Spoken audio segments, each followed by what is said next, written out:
छोटी सी गौरैया का श्री कृष्ण पर विश्वास। कुरुक्षेत्र के युद्ध क्षेत्र को विशाल सेनाओं के आवागमन की सुविधा के लिए तैयार किया जा रहा था।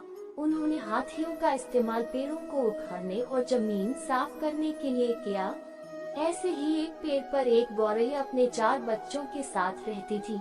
जब उस पेड़ को उखाड़ा जा रहा था तो उसका घोंसला जमीन पर गिर गया, लेकिन चमत्कारी रूप से उसकी संतानें अनहोनी से बच गई। लेकिन वो अभी बहुत छोटे होने के कारण उड़ने में असमर्थ थी। कमजोर और भयभीत गौरैया मदद के लिए इधर उधर देख रही थी। तभी उसने कृष्ण को अर्जुन के साथ वहां आते देखा। वे युद्ध के मैदान की जांच करने और युद्ध की शुरुआत से पहले जीतने की रणनीति तैयार करने के लिए वहां गए थे। उसने कृष्ण के रथ तक पहुंचने के लिए अपने छोटे पंख फड़फड़ाए और किसी प्रकार श्री कृष्ण के पास पहुंची। हे कृष्ण, कृपया मेरे बच्चों को बचाएं, क्योंकि लड़ाई शुरू होने पर कल उन्हें कुचल दिया जाएगा। सर्वव्यापी भगवान बोले, मैं तुम्हारी बात सुन रहा हूँ, लेकिन मैं प्रकृति के कानून में हस्तक्षेप नहीं कर सकता। गौरैया ने कहा, हे भगवान, मैं जानती हूँ कि आप मेरे उद्धार करता हैं।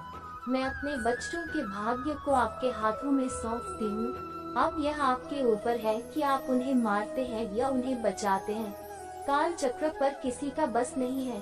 श्री कृष्ण ने एक साधारण व्यक्ति की तरह उससे बात की, जिसका आशय था कि वह ऐसा कुछ भी नहीं था जिसके बारे में वो कुछ भी कर सकते थे। गौरैया ने विश्वास और श्रद्धा के साथ कहा, प्रभु, आप कैसे और क्या करते हैं वो मैं नहीं जान सकती। आप स्वयं काल के नियंता हैं।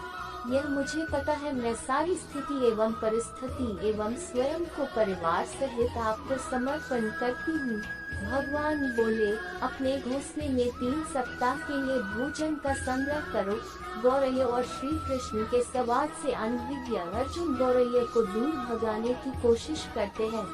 गौरैया ने अपने पंखों को कुछ मिनटों के लिए फुलाया और फिर अपने घोंसले में वापस चली गई।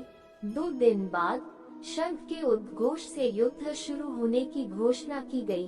कृष्ण ने अर्जुन से कहा कि अपने धनुष और बाण मुझे दो। अर्जुन चौंका, क्योंकि कृष्ण ने युद्ध में कोई भी हथियार नहीं उठाने की शपथ ली थी। इसके अतिरिक्त अर्जुन का मानना था कि वह ही सबसे अच्छा धनुर्धर है।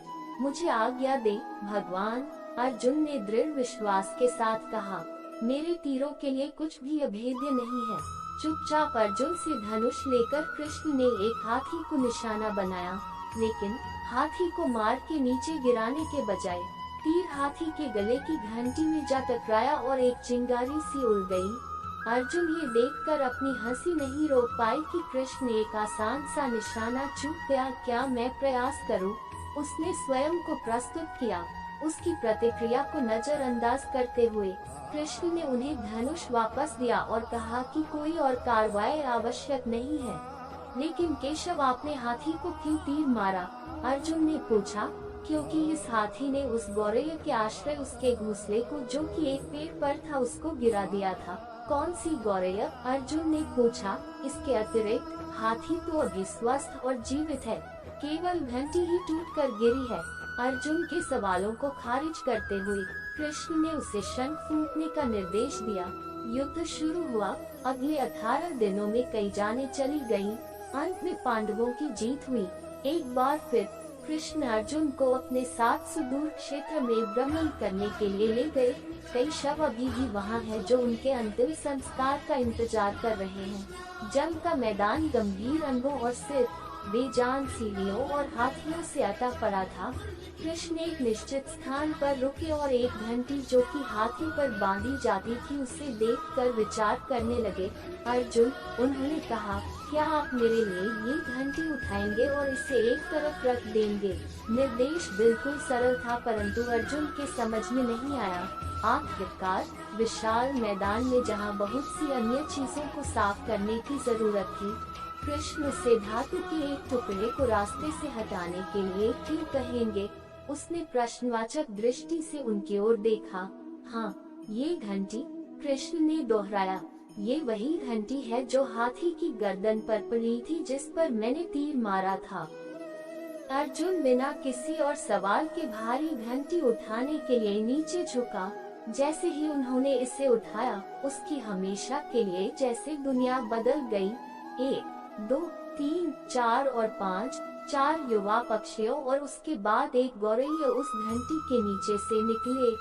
बाहर निकल के माँ और छोटे पक्षी कृष्ण के इर्द गिर्द मंडराने लगे एवं बड़े आनंद से उनकी परिक्रमा करने लगे। 18 दिन पहले काटी गई एक घंटी ने पूरे परिवार की रक्षा की थी।